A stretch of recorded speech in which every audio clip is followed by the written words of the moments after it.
think it's time to take the kayak out again. Ginger needs a good swim. I need some exercise. So let's go.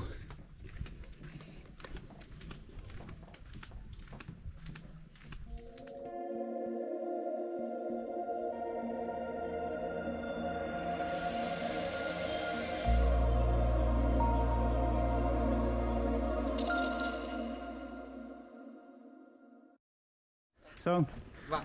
Hello. Chào, chào. Ginger, come on. Come in. Yay.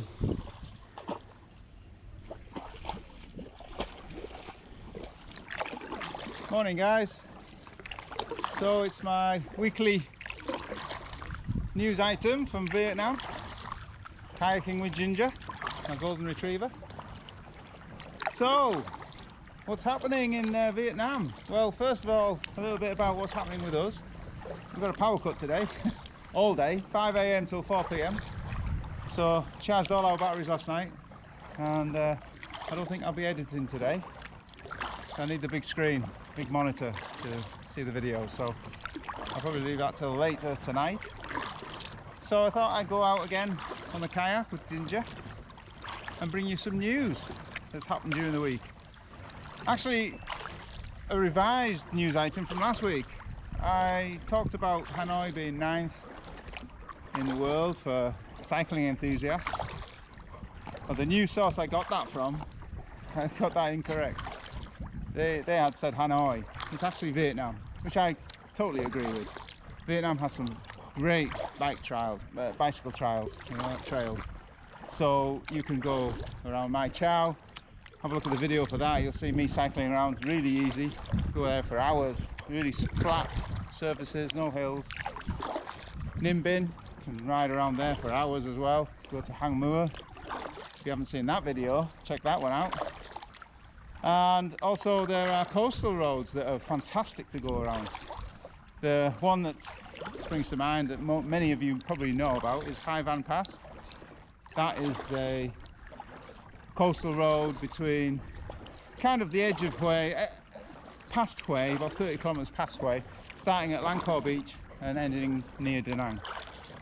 Actually the center of Da Nang, that's 20-25 kilometers away, so it's kind of a little segment along the road, the coast road between Hue and Da Nang. There are also other coast roads that I've been on with my motorbike. They were fantastic. Tui Hoa to Nha Trang, I believe. That was a fantastic one there. Scenic views along the coast. Nearly came a cropper on that one. Filming the handheld, one hand on the bike. Not advisable. Truck coming around the corner. And a truck overtaking that truck. I didn't have a lot of room. I'll try and put that video up and you'll see what I mean. I may not be in here today kayaking with Ginger. Okay, so that's the revised news. Okay, so we'll go on to the new news. TET for 2021 has been extended. Prime Minister announced last Thursday. It is now 7 days, official holiday time, and it's starting the day before New Year's Eve. So it's now on the 10th instead of the 11th. So you got 10th to the 16th of February for TET. So that will extend services being a little bit slower, more expensive, if Vietnam opens their borders by then. I don't see it, but if you are living in Vietnam, you're an expat, you know what it's like living in TET time. So if you are wanting to travel somewhere, you now know that it started early. So it's 10th to the 16th, official TET holiday now. They've also increased the national day as well. That's the 2nd of September normally, Independence Day, but they've now increased it by 3 days. So now you've got 4 days off there. Pretty cool. So that's the first bit of news for you. Okay, so the next news item for today is that Thang Long Citadel in Hanoi is celebrating its 10th anniversary been included on the UNESCO World Heritage list. So that's impressive. 10 years, very nice. I've not actually been to Thang Long yet, but I will be taking a visit there. I'll be doing a video walking around the grounds. It's actually been refurbished over the years, and it's now looking really cool, really nice. It's basically wasn't known in the year 2000, but between the years 2002, 2003, they did some excavations, having a look around, and they basically found some, you know, old ancient palace buildings, ruins, and artifacts dating back to the 6th century. So that's a nice little trip you can do when you're in Hanoi. And next, a little bit of news.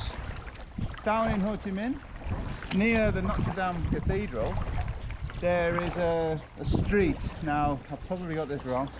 It's I think it's Nguyen Thuong Viet. This street is known as Snack or Street Food Street in Ho Chi Minh.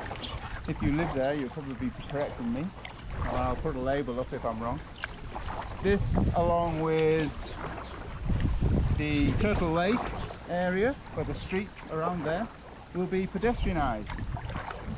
So this will be a good boost for the little street vendors and shops around that area, closing off the traffic, basically giving people a chance to walk around in safety without a million motorbikes wrecking their chances of seeing anything.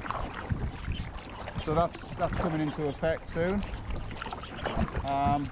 Next piece of news, down in An Giang in the south, there was an event on the 28th of this month, just the weekend, Saturday, called paragliders. Now they were paragliding from Koto Mountain to Ta Pa Field, over the fields at Ta Pa, and then landing at a bull racing venue. Incredible.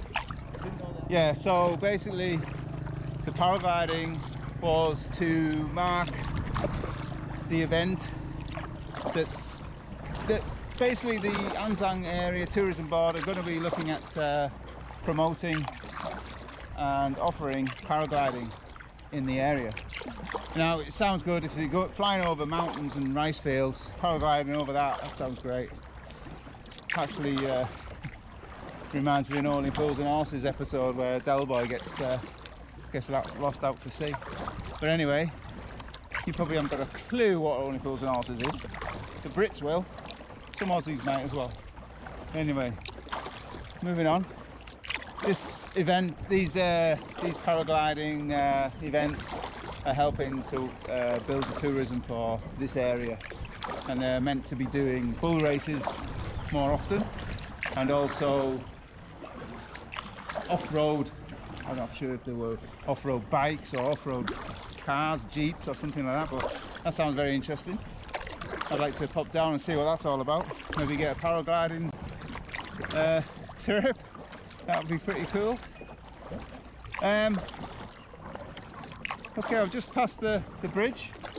If you watched my video last week, you remember me saying that this is just outside our village, and we get a chance to see the countryside from the river. It's quite a long river, it goes all the way into Hanoi actually. I haven't obviously kayaked that far. I'm just doing a meandering today. Actually yesterday I was in the pond, our pond next door to our house. We're actually filling it in. So I had 8 hours of hard labour yesterday. So this is kind of a more relaxing day. I was absolutely knackered. Jesus. 8 hours of that, I tell you, digging up soil that was being brought in by trucks. I'm not sure if you can hear this bike going past. Yeah, if you heard that.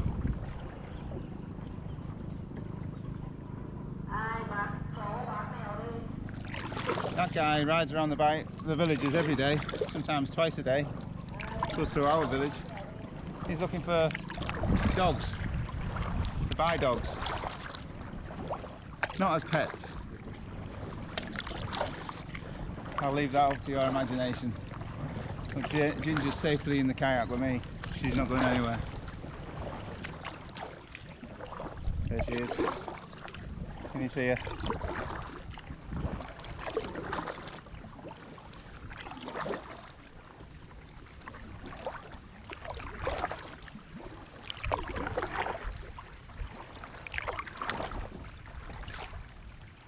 So in COVID news here in Vietnam, they've started testing frozen goods imported from COVID hit areas of the world.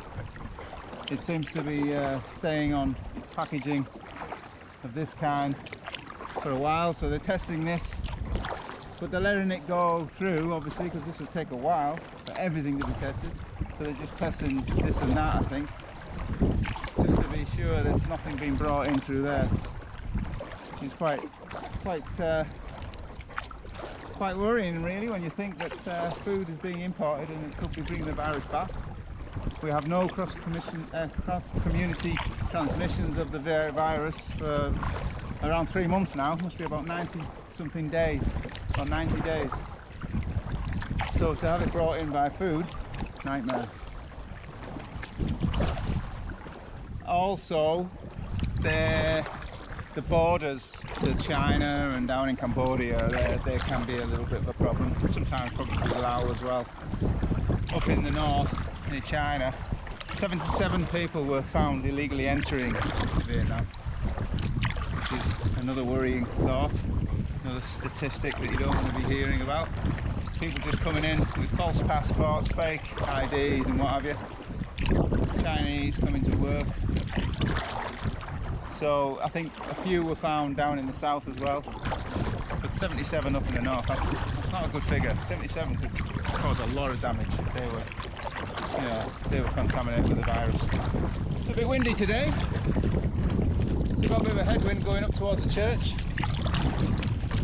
but we'll power on through, won't we, Ginger? Are you going to go in for a swim?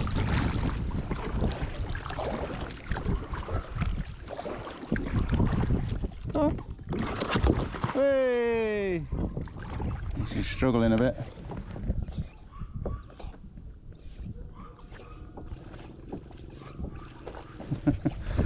Let's go and get her.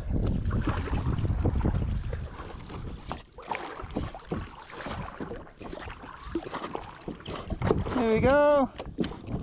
Go on then. Hey! No, no, no, no, the other way, the other way. Hey! Soaking wet, cheers. How was that? Bit of exercise for you? Huh? Looked like you were struggling there, Ginge.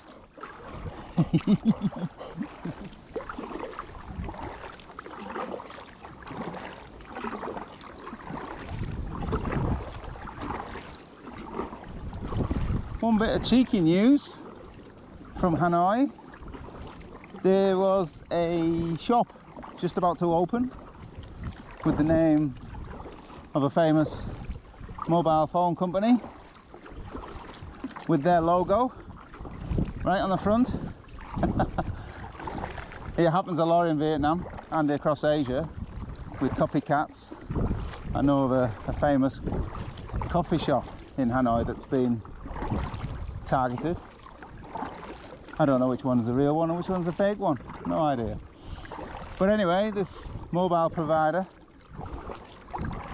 asked them to remove the sign or change the sign and the logo, and so they did. It was just completely ridiculous how they would think they could get away with it. It's just you know, unsuspecting shoppers, tourists coming in, they think, oh, this is a true centre for getting your mobile phone fixed. Tourists coming over, their phones are breaking down or something, they go there to get it repaired. It's not an actual official testing or repair centre, so you'll be getting below standard repair service and probably repaired with fake products, cheap crap from China probably. So they've changed it all now. It's now a completely different name and no logo.